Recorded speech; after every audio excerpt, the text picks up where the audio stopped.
नमस्कार ओडिशा आज 12 डिसेम्बर 2025 शुक्रवार आपण माने सुनुचंती एसपी ओडिया न्यूज भिडियोटी को शेष पर्यंत देखंतु जहा फଳରେ कि मात्र किछि समय मध्यरे आज दिनर संपूर्ण खबर जानि परिबे।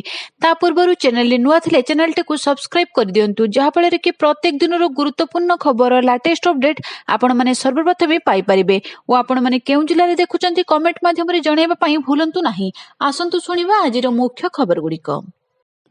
आज प्रथम खबर जबरदखलकारी को राजस्व मंत्री कड़ा चेतावनी। प्रभावशाली जमी जबरदखलकारी को राजस्व मंत्री सुरेश पूजारी कड़ा चेतावनी देइछंती। मंत्री कहिसंती समय अछि जमी फेराओ नहेले उच्छेद खर्च टंका मध्य आदाय करा जिवो। जबरदखलकारी को डाटाबेस प्रस्तुति पई तहसीलदार को निर्देश दिया जायथिबा मंत्री कहिसंती। एथि सहित मंत्री कहिसंती आवश्यकता पई भूमिहीन गरीब जबरदखल करथिले 4 डिसमिल पाइबे समय अछि छाड़ी दियंतु बोली प्रभावशाली को कड़ा तागिद करिसंती मंत्री।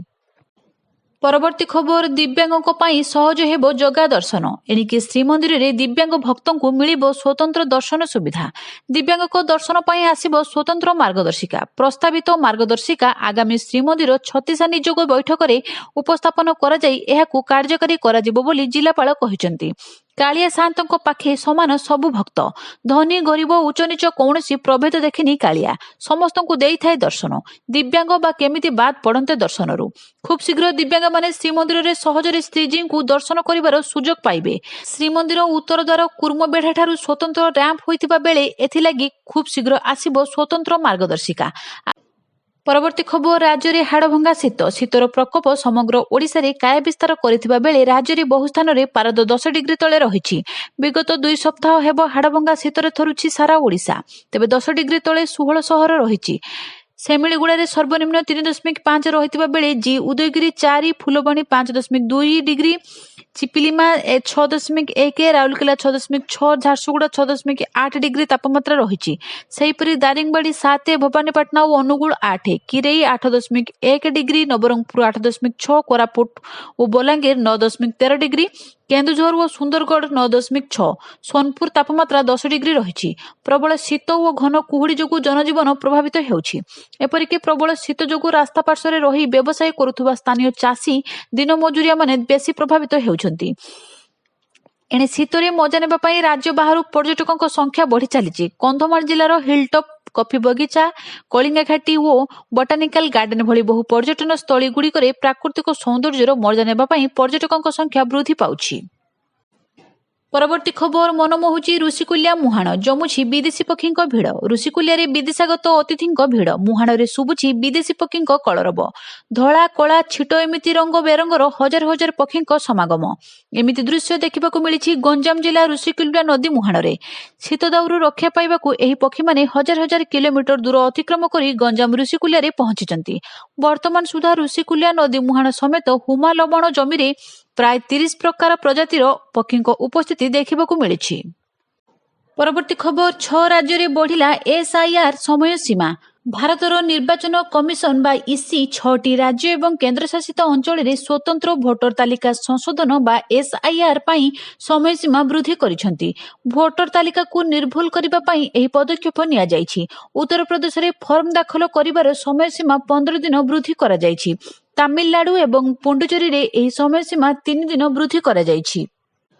मध्य प्रदेश छत्तीसगढ़ और अंडमान एवं निकोबर द्वीपपुंज को अतिरिक्त 7 दिन प्रदान करा जायछि।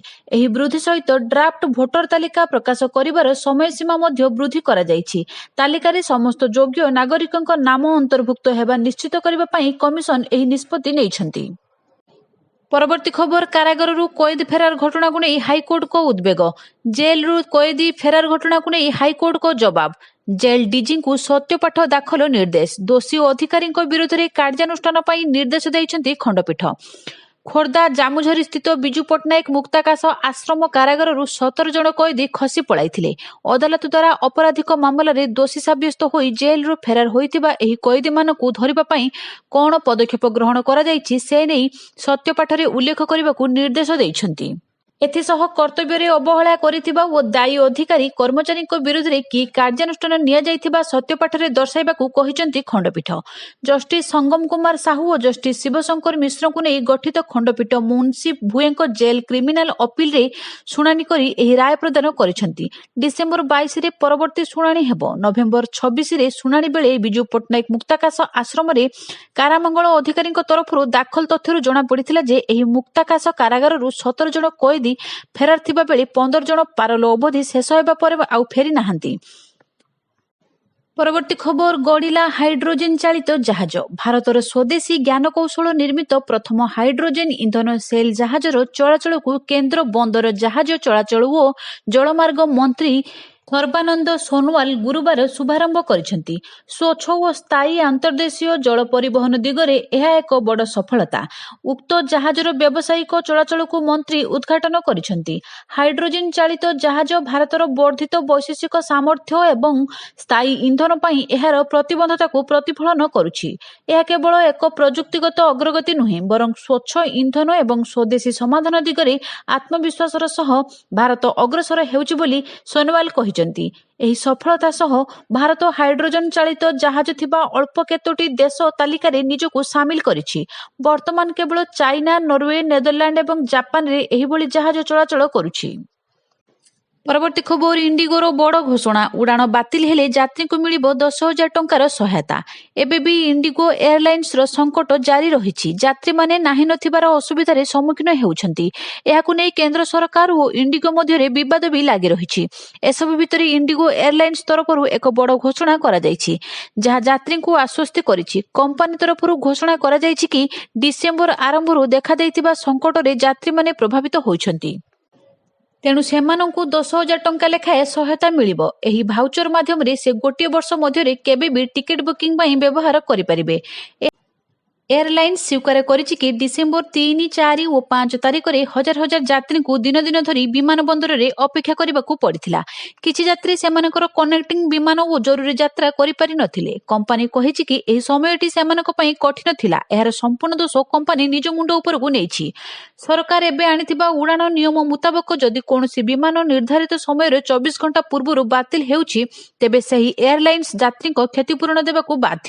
ଏହି ନିୟମ ମୁତାବକ ବିମାନ ବନ୍ଦରଠାରୁ ଯାତ୍ରୀଙ୍କ ଘରର ଦୂରତା ଆଧାର ପରେ 5,000 ରୁ 10,000 ଟଙ୍କା ପର୍ଯ୍ୟନ୍ତ କ୍ଷତିପୂରଣ ମିଳିବ। ଏହି କ୍ରମରେ କିଛି ଯାତ୍ରୀଙ୍କୁ 20,000 ଟଙ୍କା ପର୍ଯ୍ୟନ୍ତ କ୍ଷତିପୂରଣ ମିଳିପାରେ। ସେପଟେ ଇଣ୍ଡିଗୋ କହିଛି କି ଯେଉଁ ଯାତ୍ରୀମାନଙ୍କର ଉଡ଼ାଣ ରଦ୍ଦ ହୋଇଛି ସେମାନଙ୍କୁ ସେମାନଙ୍କର ଟିକେଟ ଟଙ୍କା ଫେରସ୍ତ କରାଯିବ। ଯଦି କୌଣସି ଯାତ୍ରୀ ticket travel agency online platform କିମ୍ବା ଆପ୍ ମାଧ୍ୟମରେ କରିଛନ୍ତି, ସେମାନଙ୍କୁ ମଧ୍ୟ ଟଙ୍କା ଫେରସ୍ତ କରାଯିବ। ଯେଉଁମାନଙ୍କର ରିଫଣ୍ଡ ସ୍ଥିତି ଅନଲାଇନରେ ଦେଖିପାରୁନାହାନ୍ତି, ସେମାନେ ତୁରନ୍ତ ଇମେଲ ମାଧ୍ୟମରେ ସମ୍ପର୍କ କରିପାରିବେ। ଏୟାରଲାଇନ୍ସ ସ୍ୱୀକାର କରିଛି କି ଉଡ଼ାଣର ଗଡ଼ବଡ଼ କାରଣରୁ ଅନେକ ଯାତ୍ରୀଙ୍କ ଅନୁଭବ ଖରାପ ରହିଛି। କିଛି ଯାତ୍ରୀ ସାରା ରାତି ଏୟାରପୋର୍ଟରେ କାଟିଛନ୍ତି, ଧାଡ଼ିରେ ଘଣ୍ଟା ଘଣ୍ଟା ଧରି ଠିଆ ହୋଇଛନ୍ତି। ଏହି କାରଣରୁ ସବୁଠାରୁ ଅଧିକ ପ୍ରଭାବିତ ଯାତ୍ରୀଙ୍କୁ ଏୟାରଲାଇନ୍ସ ତରଫରୁ 10,000 ଟଙ୍କା ଲେଖାଏଁ ସହାୟତା ରାଶି ପ୍ରଦାନ କରାଯିବ। ପରବର୍ତ୍ତୀ ଖବର, ଯାଞ୍ଚ ବେଳେ ଔଷଧ ଦୋକାନରୁ ବାହାରିଲା ମଦ। ଭଦ୍ରକ ସହର ବାଇପାସ ସ୍ଥିତ ଏକ ଔଷଧ ଦୋକାନରୁ ପୋଲିସ ବିପୁଳ ପରିମାଣର ମଦ ଜବତ କରିଛି। ସୂଚନା ମୁତାବକ ଉକ୍ତ ଦୋକାନର ଲାଇସେନ୍ସ ଅବଧି ସରିଯାଇଥିଲା। ଡାଟାବେସ୍ ଯାଞ୍ଚ କରିବା ପରେ ଡ୍ରଗ୍ସ ଇନ୍ସପେକ୍ଟର ଜାଣିଥିଲେ, ସେଥିପାଇଁ ଦୋକାନୀରେ ଚଢ଼ାଉ କରାଯାଇଥିଲା। ଚଢ଼ାଉ ବେଳେ ଦୋକାନରୁ ମଦ ବୋତଲ ବାହାରିଥିଲା।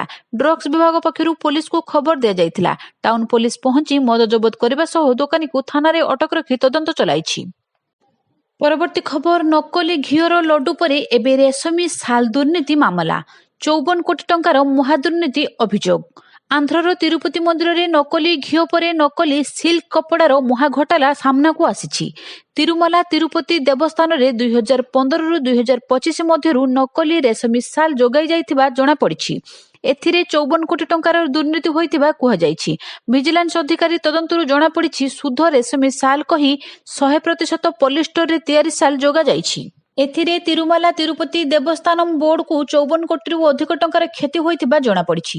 ରେଶମୀ ଓଢ଼ଣୀର ଗୁଣାତ୍ମକ ମାନକୁ ନେଇ टीडीटी बोर्डर सन्देह हेबारु विजिलेंस द्वारा तदंत करा जायथिला। रेशमी कपड़ा को दुईटी सेंट्रल सिल्क बोर्डर एवं अन्य एक लैब को पठाई जांच करिबा परे एहा शुद्ध रेशमी कपड़ा बदल रे पॉलिस्टर रे तयारी बोली जणा पड़िथिला। प्राय 350 टंका मूल्यर रेशमी साल को 1300 टंका रे बिल करा जाउथिला। एबे एही मामला रे तदंत एसीबी बा एंटी ऑपरेशन ब्यूरो को देइछि तिरुमला तिरुपति देवस्थानम बोर्ड। पूर्वरु तिरुपति मंदिर रे नकली घियर लड्डू भोग दुर्नीति को नहीं बेस हटचमट सृष्टि होइथिला। आजिर खबर शेष होइछि। आगामी नुआ खबर अपडेट जानबा पई चैनल टी को सब्सक्राइब करंतु। धन्यवाद।